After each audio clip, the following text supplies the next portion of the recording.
ನಮಸ್ಕಾರ ರಿವ್ಯೂ ಚಾನಲ್ಗೆ ಸ್ವಾಗತ. ನಾನು ಸೌಖ್ಯ ಗಾಂವ್ಕರ್. ಯತ್ನಾಳ್ಗೆ ಬಂತು ದಿಲ್ಲಿ ಕಾಲ್. ಜಾರಕಿಹೊಳಿ ಮತ್ತು ರೆಬಲ್ ಬಣದ ಪ್ರಮುಖ ನಾಯಕರಿಗೆ ಈಗ ಡೆಲ್ಲಿಯಿಂದ ಪ್ರಮುಖ ನಾಯಕರೊಬ್ಬರ ಕಾಲ್ ಬಂದಿದೆ. ಅದಾದ ಬಳಿಕ ಯತ್ನಾಳ್ ನಡೆ ಈಗ ಅವರ ಭವಿಷ್ಯದ ಸುಳಿವನ್ನು ಕೊಡ್ತಾ ಇದೆಯಾ?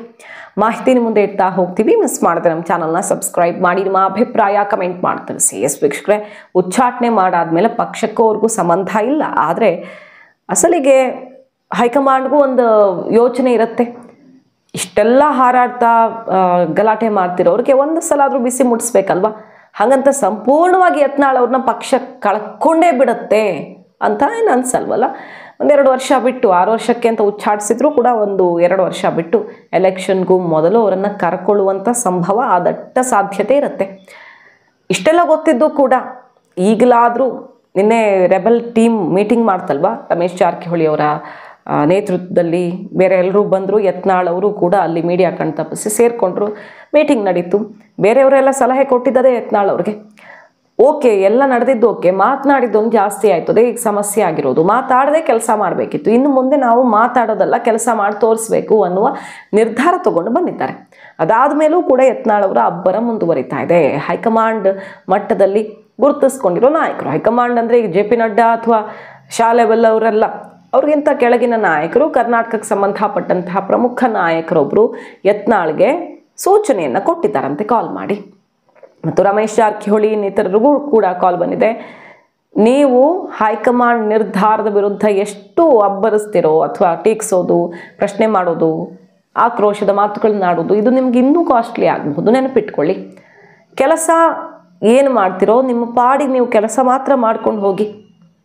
ಆದರೆ ಅದನ್ನು ಮರೆತು, ನೀವು ಏನಾಗಿದೆ ಅನ್ನೋದನ್ನು ಮರೆತು ಇನ್ನೇನೋ ಮಾಡೋದಕ್ಕೆ ಹೋದರೆ ಮತ್ತೂ ಕಾಸ್ಟ್ಲಿ ಆಗಬಹುದು ಭವಿಷ್ಯದಲ್ಲೂ ಅನ್ನುವ ಸೂಚನೆಯನ್ನು ಕೊಟ್ಟಿದ್ದಾರೆ ರಮೇಶ್ ಜಾರಕಿಹೊಳಿ ಇನ್ನಿತರರಿಗೂ ಕೂಡ.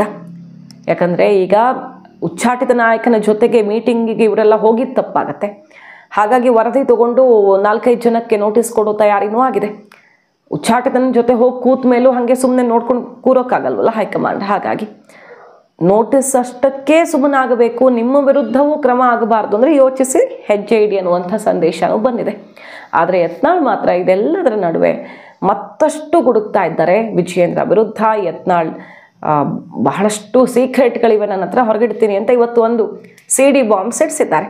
ರಮೇಶ್ ಜಾರಕಿಹೊಳಿ CD ಬಿಟ್ಟಿದ್ದೆ ವಿಜಯೇಂದ್ರ ಅಂತ DK ಮತ್ತು ವಿಜಯೇಂದ್ರ ವಿರುದ್ಧ ಗಂಭೀರ ಆರೋಪವನ್ನು ಮಾಡಿದ್ದಾರೆ. ಇವತ್ತಿಂದ ಶನಿ ಕಾಟ ಶುರು ಅನ್ನೋ ರೀತಿಯಲ್ಲಿ ನನಗೆಲ್ಲ ಬಿಟ್ಟೋಯ್ತು. ಪಕ್ಷದಿಂದ ಉಚ್ಚಾಟಿಸ್ತಿದ್ದಾಗೆ ನಾನು ಇನ್ನು ಮುಂದೆ ಮುಕ್ತ, ರಾಜ್ಯದಾದ್ಯಂತ ಓಡಾಡ್ತೀನಿ, ಯಡಿಯೂರಪ್ಪನವ್ರ ಸ್ಟೈಲಲ್ಲಿ ಡೈಲಾಗ್ ಹೊಡೆದಿದ್ದಾರೆ ಅವರು. ರಾಜ್ಯವನ್ನು ಸುತ್ತೀನಿ, ಇನ್ನು ಮುಂದೆ ನಾನು ಫ್ರೀ, ಹಿಂದುತ್ವದ ಪರವಾಗಿ, ಸಮುದಾಯದ ಪರವಾಗಿ, ರೈತರ ಪರವಾಗಿ, ಎಲ್ಲರ ಪರವಾಗಿ ಹೋರಾಟ ಮಾಡೋದಕ್ಕೆ ನಾನು ರೆಡಿ ಇದ್ದೀನಿ, ರಾಜ್ಯವ್ಯಾಪಿ ನಾನು ಪ್ರವಾಸವನ್ನು ಮಾಡ್ತೀನಿ ಅನ್ನುವ ಘೋಷಣೆಯನ್ನು ಮೊಳಗಿಸಿದ್ದಾರೆ. ಮತ್ತು ವಿಜಯೇಂದ್ರನಿಗೇನು ಹಾಗೆ ಸುಮ್ಮನೆ ಬಿಡ್ತಾರಾ? ಇವತ್ತು ನನ್ನನ್ನು ಹೊರದಬ್ಬಿದ್ದಾರೆ, ನಾಳೆ ನೀನೇನು ದೊಡ್ಡ ನಾಯಕನ ಅಂತ ವಿಜಯೇಂದ್ರನನ್ನೂ ಕೂಡ ಹೊರ ಹಾಕ್ತಾರೆ, ನೋಡ್ತೀರಿ. ಪಾಪ ಅಧ್ಯಕ್ಷ ಕುರ್ಚಿಯಲ್ಲಿ ಉಳಿಸ್ತಾರೆ ಅಂದ ಮಾತ್ರಕ್ಕೆ, ಈಗ ಉಳಿಸಿದ್ದಾರೆ ಅಂದ ಮಾತ್ರಕ್ಕೆ ಸದ್ಯಕ್ಕೆ CM ಕುರ್ಚಿ ಕನಸು ಕಾಣ್ತಿದ್ದಾರೆ ಯಡಿಯೂರಪ್ಪ ಮನೇಲಿ ಕೂತ್ಕೊಂಡು. ಅದು ಸಾಧ್ಯವೇ ಇಲ್ಲದ ಮಾತು. ಏನಾಗತ್ತೆ ಗಮನಿಸ್ತಾ ಇರಿ ನೀವು ಅನ್ನುವಂಥ ಆಕ್ರೋಶದ ಮಾತುಗಳನ್ನು ಆಡಿದ್ದಾರೆ ಯತ್ನಾಳ್. ಅಚ್ಚರಿಗೆ ಕಾರಣ ಆಗಿರೋದು ಯತ್ನಾಳ್ ಹೇಳ್ತಾ ಇದ್ದಾರೆ, ಇವತ್ತು ಯಾರೂ ಇಲ್ಲ, ಯತ್ನಾಳ್ ಒಂಟಿ ಅಂತ ನಿಮ್ಗೆ ಅನ್ನಿಸ್ತಿರಬಹುದು. ಆದರೆ ಈ ಕ್ಷಣಕ್ಕೂ ನನಗೆ ದೊಡ್ಡ ಮಟ್ಟದಲ್ಲಿ ಕಾರ್ಯಕರ್ತರ ಬೆಂಬಲ ಇದೆ, ಶಾಸಕರ, ಸಂಸದರ ಸಂಪೂರ್ಣ ಬೆಂಬಲ ನನಗಿದೆ. ನಾನು ಒಂಟಿಯಾಗಿ ಹೋದೆ, ಯತ್ನಾಳ್ ಕಥೆ ಮುಗದೇ ಹೋಯ್ತು ಅಂತ ಅಂದ್ಕೊಳ್ತಾ ಇದ್ರೆ ಅದು ಅತಿ ದೊಡ್ಡ ತಪ್ಪು ಅನ್ನುವ ಸಂದೇಶವನ್ನು ಹೈಕಮಾಂಡ್ಗೂ ಕೊಟ್ಟಿದ್ದಾರೆ. ನಾನು ನಿಮ್ಮ ಹತ್ರ ಬಂದು ಕ್ಷಮೆ ಯಾಚಿಸೋದು, ವಿಷಾದಿಸೋದು, ಏನು ಮಂಡಿಯೂರೋದು ಅದೆಲ್ಲ ಇಲ್ಲವೇ ಇಲ್ಲ ಅಂತ ಹೈಕಮಾಂಡ್ಗೆ ಉತ್ತರ ಕೊಟ್ಟು ನಾನು ಗೌರವಯುತವಾಗಿ ಪಕ್ಷಕ್ಕೆ ವಾಪಸ್ ಬಂದೇ ಬರ್ತೀನಿ ಸ್ಥಾನಮಾನದೊಂದಿಗೆ ಅನ್ನುವಂಥ ಮೆಸೇಜು ಕೊಟ್ಟಿದ್ದಾರೆ. ಇವತ್ತು ವಿಜಯೇಂದ್ರ ಮೆರೆತಿರಬಹುದು, ಆದರೆ ನಾಳೆ ನನಗೆ ಸಮಯ ಬರುತ್ತೆ, 28ರ ಎಲೆಕ್ಷನ್ ನನ್ನದೇ ಅದು ಅಖಾಡ ಅನ್ನೋ ರೀತಿಯಲ್ಲಿ ಸವಾಲ್ ಹಾಕಿ ನನ್ನ ಜೊತೆಗೆ ಶಾಸಕರು, ಸಂಸದರು ಇದ್ದಾರೆ, ನೆನಪಿಟ್ಟುಕೊಳ್ಳಿ ಅನ್ನುವಂತಹ ಅಬ್ಬರವನ್ನು ಮಾಡಿರೋದು ಮತ್ತೆ ಗುಡುಗು ಸಿಡಿಲು ಯತ್ನಾಳ್ ಅವರ ಕಡೆಯಿಂದ. ಒಂದು ಕಡೆ ಅವರ ಟೀಮ್ನ ನಾಯಕರು ಹೈಕಮಾಂಡ್ ಕಾಲ್ ಬರ್ತಾ ಇದ್ದ ಹಾಗೆ ಸೈಲೆಂಟ್ ಆಗಿದ್ರೆ, ಎಲ್ಲೂ ಮೀಟಿಂಗು, ಚಾಟಿಂಗು, ಸ್ಟೇಟ್ಮೆಂಟು ಏನು ಬರ್ತಾ ಇಲ್ಲ. ಯತ್ನಾಳ್ ಮಾತ್ರ ಈ ಕಾಲ್ಗೂ ಕೂಡ ಜಗ್ಗದೆ ಅಬ್ಬರವನ್ನು ಮುಂದುವರಿಸಿದ್ದಾರೆ. ಈಗ ಸದ್ಯ ನೋಡಿ ಅವರ ಸಕ್ಕರೆ ಕಾರ್ಖಾನೆ ಏನು ಎಥನಾಲ್ ತಯಾರಿಕೆನೋ ಏನೋ ಒಂದು ಕಾರ್ಖಾನೆ ಉದ್ಘಾಟನೆ ಆಗಬೇಕಿತ್ತು, ಅದಕ್ಕೆ ಗಡ್ಕರಿ ಅವ್ರನ್ನ ಕರೆದಿದ್ದು ಅದು ಒಂದು ಕಾರಣ ಅಂತೆಲ್ಲ ಚರ್ಚೆ ಆಗ್ತಿದೆಯಲ್ಲ. ಆ ಕಾರ್ಯಕ್ರಮ ಈಗ ವಿಜೃಂಭಣೆ ಅಂತದ್ದು ಇಲ್ಲ, ಸಿಂಪಲ್ ಆಗಿ ಏನೋ ಪೂಜೆ ಮಾಡ್ಕೊಂಡು ಶುರು ಮಾಡುವಂಥ ನಿರ್ಧಾರ ಮಾಡಿದ್ದಾರಂತೆ ಯುಗಾದಿ ಟೈಮಲ್ಲೇನೆ. ಈ ಕಡೆ ಸಿದ್ದೇಶ್ವರ ಅವರ ಒಂದು ದೊಡ್ಡ ಕಾರ್ಯಕ್ರಮ ಇತ್ತು, ಅದನ್ನು ಸಿಂಪಲ್ ಆಗಿ ನಡೆಸ್ತಿದ್ದಾರೆ. ಸೊ ರೆಬಲ್ ಬಣದ ನಾಯಕರೆಲ್ಲರೂ ಸಪ್ಪೆಯಾಗಿದ್ದಾರೆ. ಈಗ ಯತ್ನಾಳ್ ಉಚ್ಚಾಟನೆ ತನಕ ಹೋಗುತ್ತೆ ಎಷ್ಟು ಬೇಗ ಅನ್ನೋದು ಆಲೋಚನೆ ಇರಲಿಲ್ಲ. ಇನ್ನು ನಮಗೆ ಟೈಮ್ ಇದೆ, ಹೈಕಮಾಂಡ್ಗೆ ಒತ್ತಡ ಹಾಕಿ ನಾವು ಅಂದ್ಕೊಂಡಿದ್ದನ್ನು ಸಾಧಿಸೋಣ, ವಿಜಯೇಂದ್ರ ಇಳಿಸ್ತಾರೆ. ಆಮೇಲೆ ನಾವೇನಾಗಬೇಕಂತ ಇಲ್ಲ, ದೊಡ್ಡ ಕುರ್ಚಿ ಬೇಕಂತಿಲ್ಲ, ವಿಜಯೇಂದ್ರ ಇಳಿಸ್ಬಿಟ್ರೆ 28ರ ಎಲೆಕ್ಷನ್ಗೆ ನಮ್ಗೆ ದಾರಿ ಸುಗಮ ಆಗುತ್ತೆ. ಈಗ ತಟಸ್ಥ ಅಂತ ಯಾರನ್ನಾದ್ರೂ ಕೂರಿಸ್ಕೊಳ್ಳಿ ಅನ್ನೋದು ಪ್ಲಾನ್ ಆಗಿತ್ತು. ಯತ್ನಾಳ್ ನಾನೇ ಆಗಬೇಕು ಅಧ್ಯಕ್ಷ ಅಂತ ಹಠ ಹಿಡಿದ್ರೆ ಹೈಕಮಾಂಡ್ ಸಿಟ್ಟಿಗಳೋ ಚಾನ್ಸಸ್ ಇರ್ತಿತ್ತು. ಆದರೆ ಬೇರೆಯವ್ರನ್ನ ಮಾಡಿ ಅಂತ ಹೇಳಿದಾಗ ಆ ಒಂದು ಡಿಮ್ಯಾಂಡ್ ಒಪ್ಕೊಳ್ಬಹುದು ಅನ್ನೋ ಆಲೋಚನೆಯಲ್ಲಿ ಪಟ್ಟು ಹಿಡಿದಿದ್ರು. ಆದರೆ ಇದು ಇಲ್ಲಿಗೆ ಬಂದು ತಲುಪತ್ತೆ ಅಂತ ಬಹುಶಃ ಗೆಸ್ ಮಾಡಿರಲಿಲ್ಲ. ಆಘಾತ ಎದುರಾಗಿದೆ. ಈಗ ಇಡೀ ಟೀಮ್ ಸಪ್ಪೆ ಹೊಡಿತಿದೆ.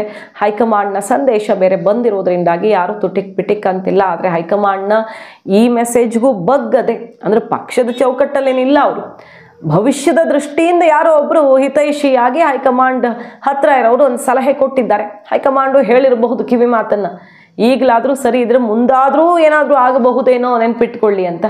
ಆದರೆ ಡೋಂಟ್ ಕೇರ್, ನಾನೀಗ ಫ್ರೀ ರಾಜ್ಯ ಪ್ರವಾಸವನ್ನು ಮಾಡ್ತೀನಿ ಅಂತ ಗುಡುಗಿದ್ದಾರೆ ಯತ್ನಾಳ್.